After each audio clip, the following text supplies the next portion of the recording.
Hi, I'm Mary Rowe. Welcome to City Talk. 20 years ago this month, a hurricane landed along the Gulf Coast of the United States, making Katrina a household name for millions of Americans, as it turns out, for this Canadian.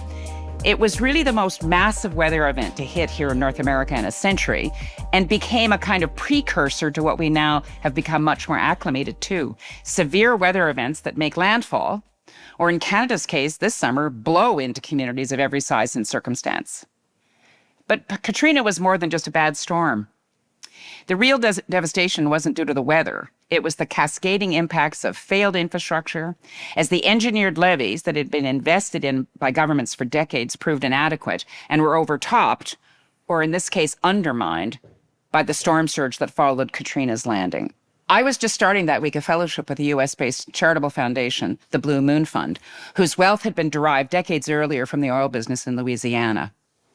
So I was swiftly dispatched to the region with which I had absolutely no familiarity. What then began for me was a deep learning journey about climate, landscape, culture, inequality, race, and the extraordinary but clearly not unique systems failures across all forms of infrastructure: flood protection, housing, education, social services, mobility. I worked and lived there for the next 5 years, watching carefully how the local New Orleanian community survived another inundation, this time from experts coming from all over the world with a mission to fix New Orleans. It was an intense, immersive course in the power of place and people's stubborn and inspired attachment to it. Before 2005, few knew the term resilience, the capacity to recover from a shock and return to what was, or maybe something better. Now, building resilience to whatever the threat may be is everyone's new normal. So here in the summer of 2025, as most of us breathe smokier airs and have a go bag packed nearby, I am very pleased to welcome two veteran Katrina watchers who were with me, embedded in the fibers of that city during that period of time, and have gone on to leverage their learnings for not only New Orleans and the Gulf Coast, but nationally and internationally. Allison Plyer is the chief demographer of the data center in southern Louisiana. She created and authored the annual New Orleans Index, which was created shortly after Katrina in partnership with the Brookings Institution to track progress. Andre Perry is a senior fellow with Brookings and the director of the Center for Community Uplift. Both Allison and Andre are published authors and frequent media commentators, so you can imagine this is not exactly a quiet month for them.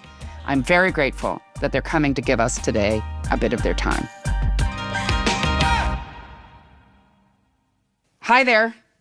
Hey, Mary. Hey, Mary. You hanging in there? Yes, it's been a while. We haven't seen each other in a minute. You crossed the border.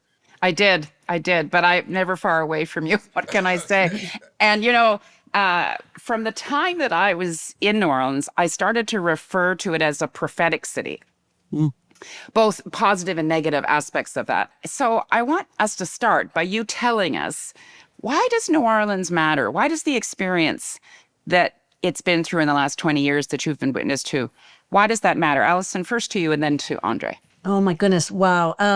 Well, as we said at the time, New Orleans was the canary in the coal mine. And it's not been fun to be right about that, but we've been right about that, right? Mm-hmm. And so, we see these major climate shocks happening all over the world, and New Orleans is not the only vulnerable place. So really helping places like New Orleans be resilient is really critical for the rest of the world to understand how they can be resilient. Yeah. I mean, and nobody really used the term resilient even then. Do you remember? We were sort of, sustainability was more the term that people used, but somehow that didn't work in this particular context. We seem to quickly move to resilience. Andre, tell us why you think New Orleans matters. You live in D.C. now, but you were in New Orleans, right, with us at that point? Yeah. I mean, one, the New Orleans story is part of the American story. Yeah. When we kind of talk about culture loosely and its importance in this country, but when you're talking about music, food, multicultural communities, diversity, all of that kind of started in New Orleans. And we kind of gloss over the fact and then use the metaphor a little bit too much how New Orleans is a gumbo of different things. But it's true that when you're talking about people of African descent, the French, eventually English, you're talking about folks coming from all over the world. You're also talking about a place that had one of the largest slave ports in the country. And so how that story goes in New Orleans will dictate how the story goes around the rest of the world, saying that canary in the coal mine. But I can't say enough. New Orleans matters because people matter. And we've seen time and time again during tragedies, not just in New Orleans, but all over the world, that sometimes we ignore the most vulnerable, we ignore the dispossessed, we ignore the folks who have been disenfranchised, and we miss opportunities to rebuild. And so for us, this represents, 20 years later, represents yet another opportunity to invest in the people and the place of New Orleans, because it will send a message to the rest of the world. Hard to believe it's been 20 years, eh? Just how that time span has just blown by us. Can you just take me back? Why were you in New Orleans 20 years ago? Yeah, I was a bright, bushy-eyed professor with much longer hair. Imagine me I remember. with these long, Yeah. long, luxurious locks. And I was a professor at the University of New Orleans, came a year before the storm in 2004. And at the time, I was just an everyday professor working on educational issues. But obviously the storm arrived, and I quickly almost switched from being an education policy person to a recovery person in general. Yeah. And so I came to New Orleans as a professor, but I became a community member through the work in recovery, where we literally were cleaning out schools, finding families, rebuilding the school system in real time. And so my life changed dramatically, like a lot of people, but I can't say enough. It was such an impactful time on my life and other people's lives. And as you say, my circumstance is somewhat different, but the same kind of feeling, like you were just thrust into it. There was no passive observing. We were all participants. Allison, why were you there? How had you gotten there, and why were you there? Oh, my goodness. I moved to New Orleans in 1998 because of Jazz Fest. Really? Music brought you there? Yes. Yes.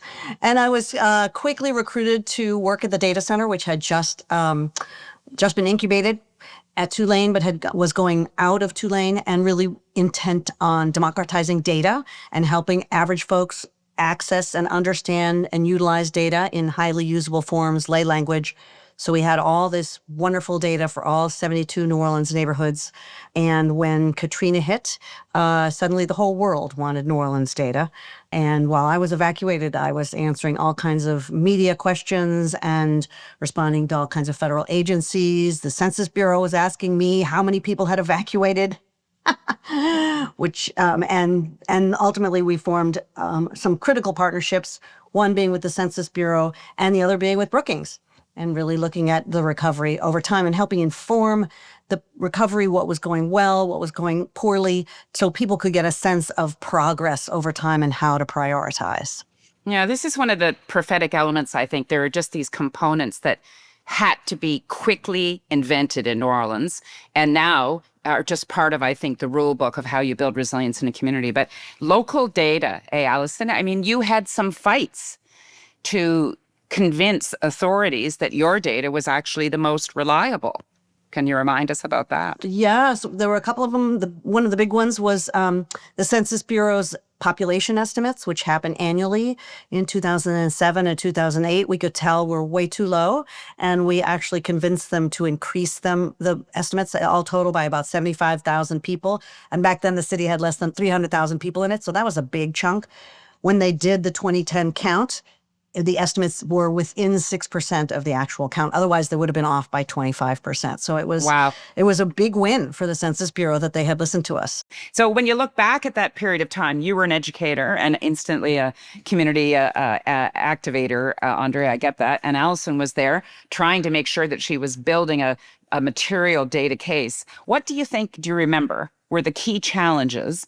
And do you remember having to parse priorities? How did you figure out what the challenges were? Well, I'll say this, that while you were trying to help rebuild the city, you were also managing your own life. And so, where are you going to live? Yeah. How are you going to pay bills? I remember, not every store carried cash. So you were figuring out where can you transact in real way. So so there was a real livability issue, not just in general, but for the folks who are working on these issues.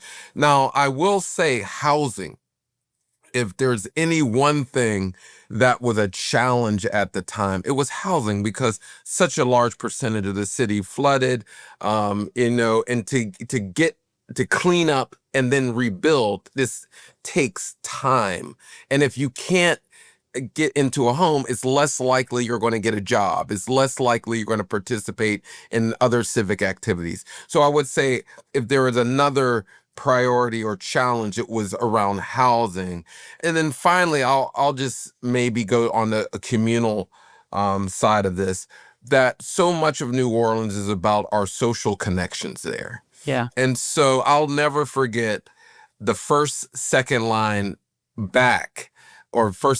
after the storm, which occurred in January. Andre, explain to people what a second line is. A second line, generally, historically, it's part of a ceremonial ritual in which there is the typical funeral proceeding, and then there's a second, or a line that follows that is more celebratory in nature. But second line parades are something that occur on a regular basis, in which the celebratory tone, it takes precedent. There's actually a second line season where revelers from all over the city come together and celebrate around people, around events, you name it. So the second line back was one of the indicators, I say, of resilience.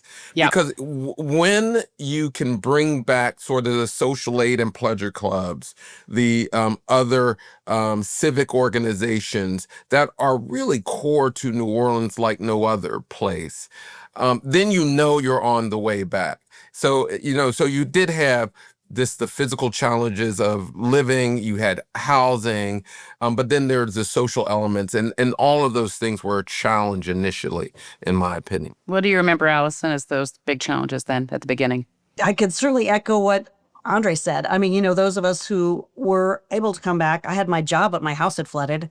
So I was couch surfing and trying to figure out if I was going to try to rebuild it or what I was going to do. And there was one Home Depot open for 50 miles.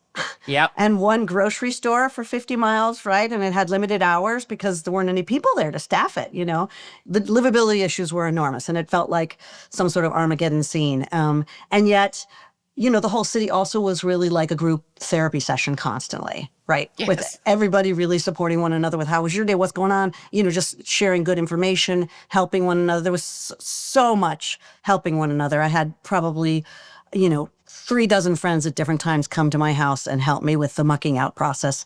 And a lot of that, the gospel choir I was in was a big part of that. The social aid and pleasure clubs are real mutual aid groups, and they really stepped up.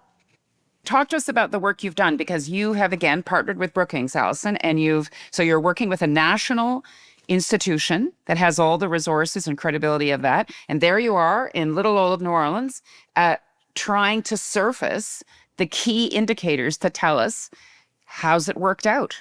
Where are you 20 years later? What are you seeing in those patterns? Is the city more resilient? Is the region more resilient?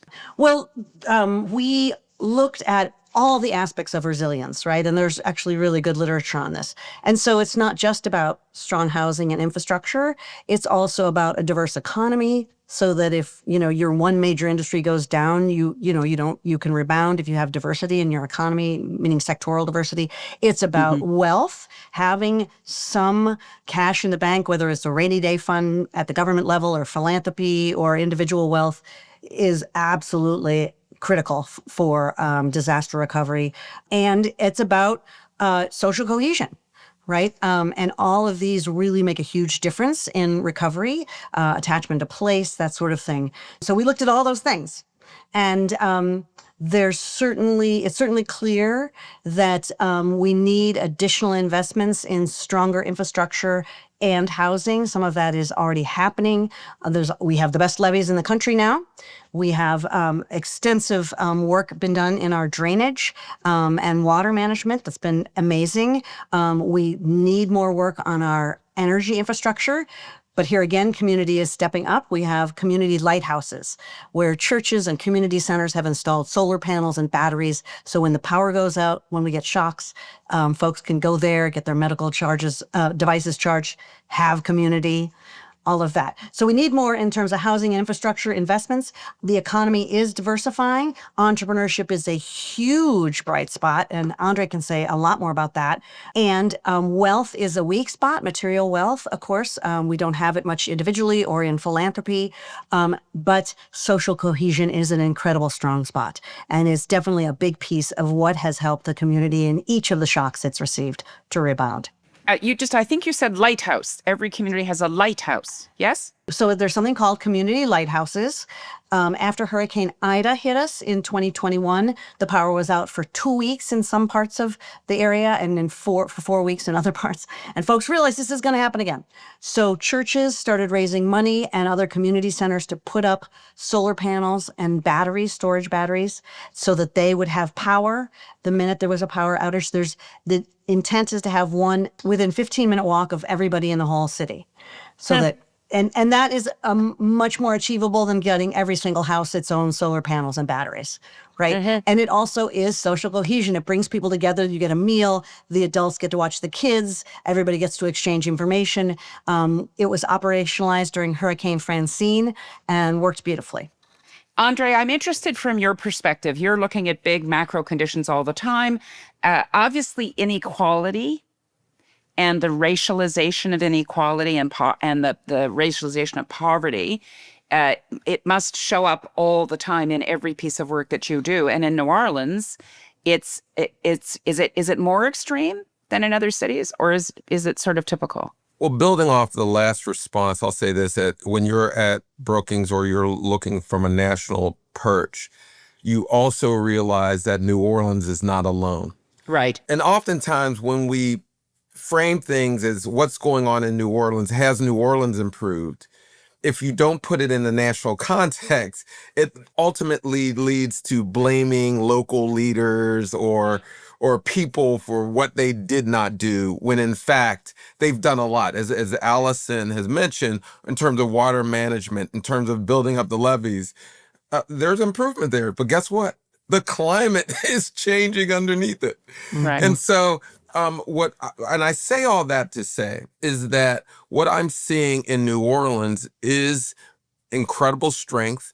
And Allison mentioned this. I wrote the report on entrepreneurialism in New Orleans, and we've seen an increase, particularly in response to the shocks after the storm, of course, but then in the aftermath of the pandemic, of the COVID pandemic, you've seen New Orleanians step up in the face of reduction in services and the like. Entrepreneurs filled that gap, and that tells us that people are resilient, that they will respond with the tools that they have. And so I say that to say that we must utilize that strength of entrepreneurialism and invest in it, because when you're looking at these wealth gaps in New Orleans, which are profound, and particularly for Black people in the city. The second most producer or revenue producer of wealth is business development. So we should use that strength to address the other weaknesses in the system. So as we're working with schools, as we're working with housing, let's look to entrepreneurialism and the business leaders in that area to help build up those areas of weakness. So you leverage your strength to address the weakness. But what's fascinating about the entrepreneurial space, and I really do mean this, is that for the descendants of the enslaved to now see increases in the share of employer firms with more than one employee, that says something. That says something to the country that when given an opportunity, people will step up. And let's be clear, people said a lot about stimulus checks and recovery dollars. Guess what people do when they get that access to capital? They start businesses. Yeah. They respond. It's not there's waste and all this other nonsense. People will leverage the resources to build up their families and their communities. And I'll just add this is my own personal thing. We also just look at things as zero sum. If we invest in one group, we're taking away from another. No, the way to increase that proverbial pie is to invest in the underappreciated assets in a community, investing in the people who can literally add value in so many different ways. So for me, I'm using any kind of what would perceive as a negative stat or negative information. It's like, how can we see the opportunity here?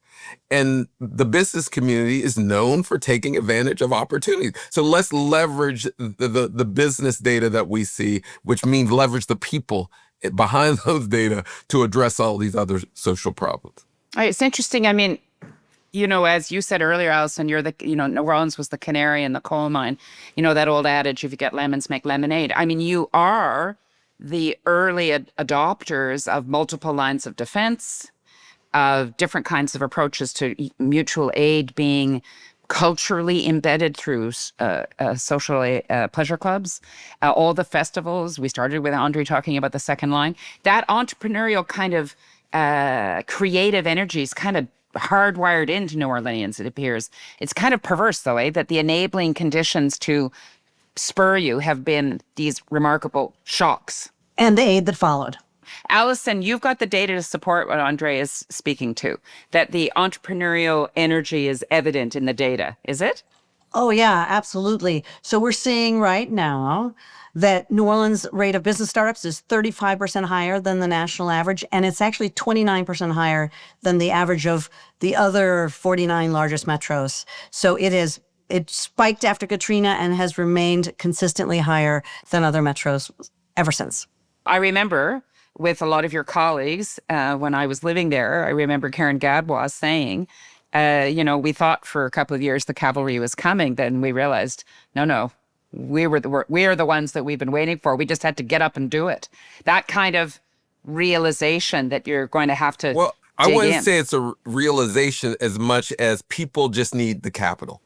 Yes. One of my favorite quotes comes from Tic Tac Non. If you're seeing a head of lettuce and the lettuce isn't growing, you don't blame the lettuce. You look to see if the soil's enriched, if it's getting sunlight. Is it getting water? To see if it's getting water. You never blame the lettuce. When things go wrong in New Orleans, we blame the lettuce.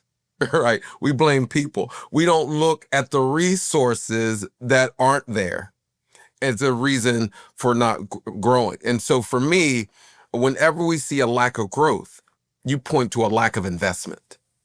And whenever you see growth, you point to the investment. People just want the resources. Let's be clear. It's not like they're realizing, I can do this.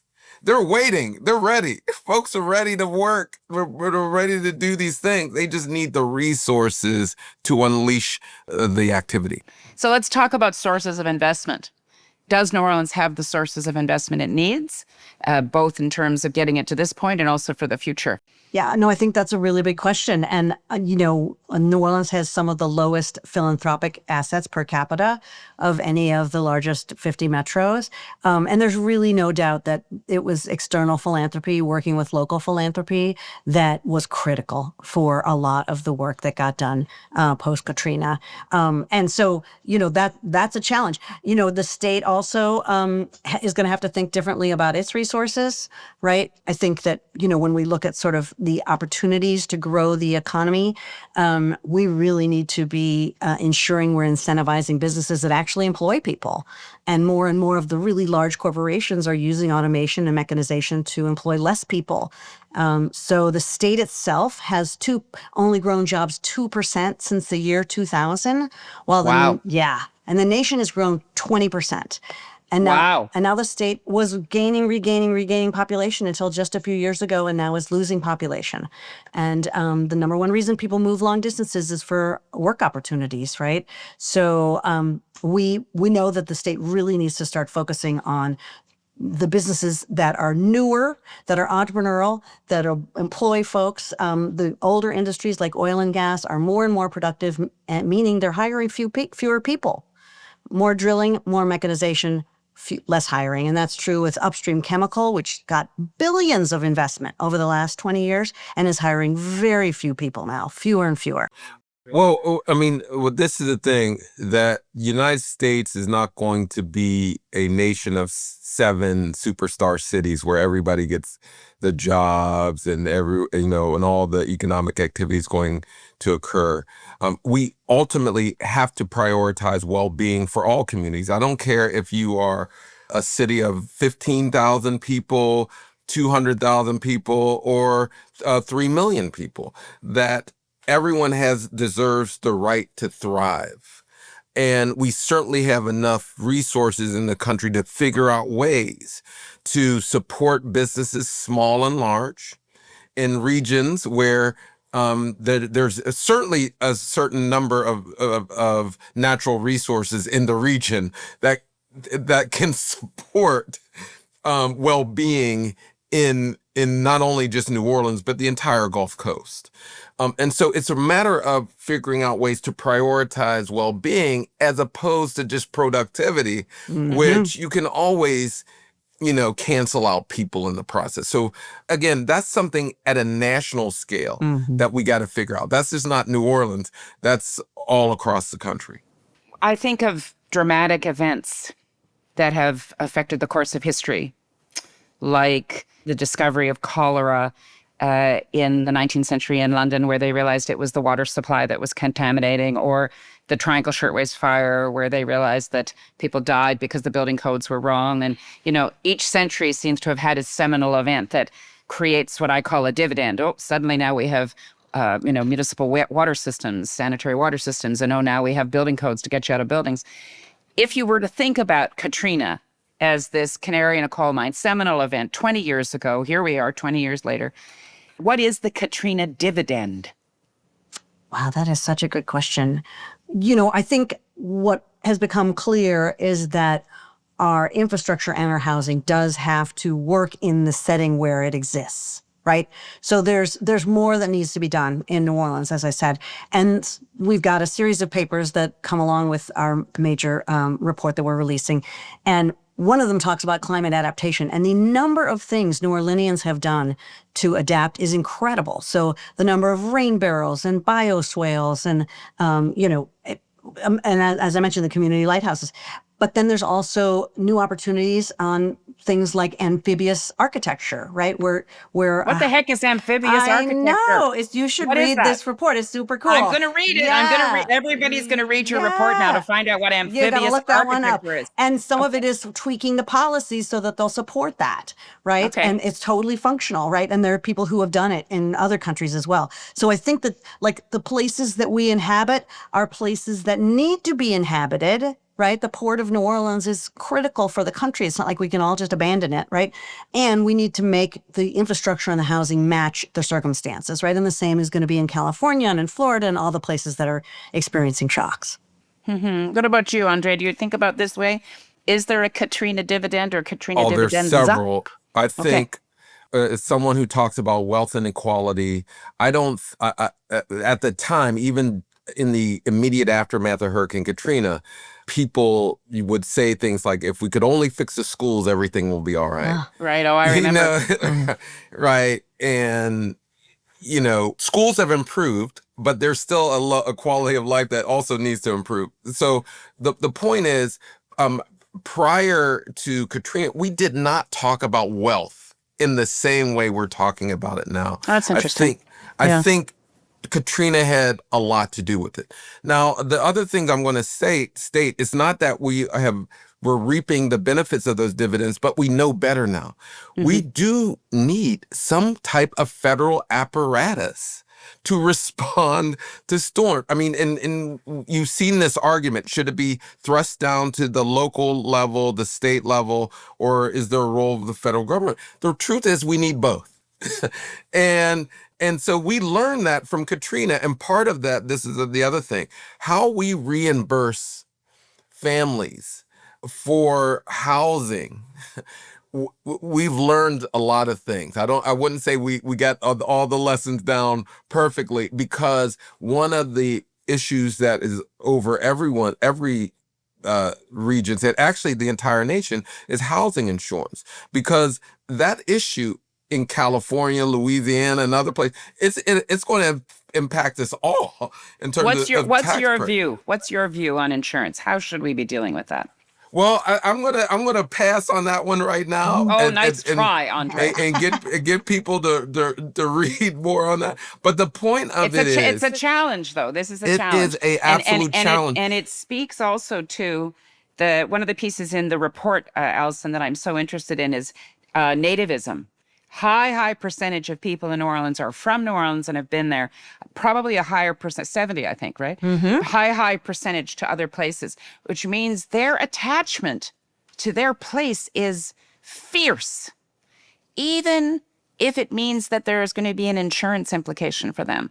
And so it's a bit of a Gordian knot, eh, Andre? Like, I hear you raising it, and I remember it being raised for the last 20 years. And like I said, if we solve for New Orleans, we solve for a lot of places. And certain states have different contexts, different risk.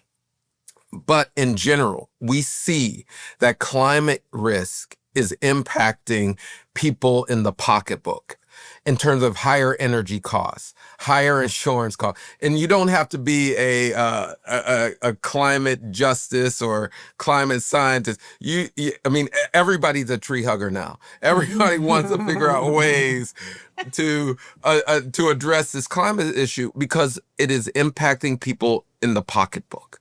Mm-hmm. And we need some type of solution for this. So I think there's still room to grow in this area, obviously. And so, but that's going to be one of the things, at least this series of reports, what we're asking for. Let's not just wax poetic on what happened in the past. Mm-hmm. Let's leverage this information, say, where do we need to go in the future? How are we going to structure policy to prevent something from happening again, a negative, like the aftermath of Katrina happening again? It's how we respond to the findings in the report that's the ultimate measure. So people will find, oh, this is good, this is bad. No, how are you responding? Because these are issues that we all deal with. In Canada, in Brazil, in New Orleans, in California, we're dealing with this. We have an opportunity to utilize the place of New Orleans, a special place, to solve for so many people around the world. So that's what gives me hope with this report series and our partnership with the data center, because we can look forward to a better future. You two are great. Thank you so much for being part of this reflection. And as you say, modeling a partnership, local with national, taking local lessons, embedding our understanding in what actually happens in a place where there are people that are fiercely attached to it. So thank you for joining City Talk and for sharing with us your perspective 20 years on. It was great to see you, Mary. You're welcome.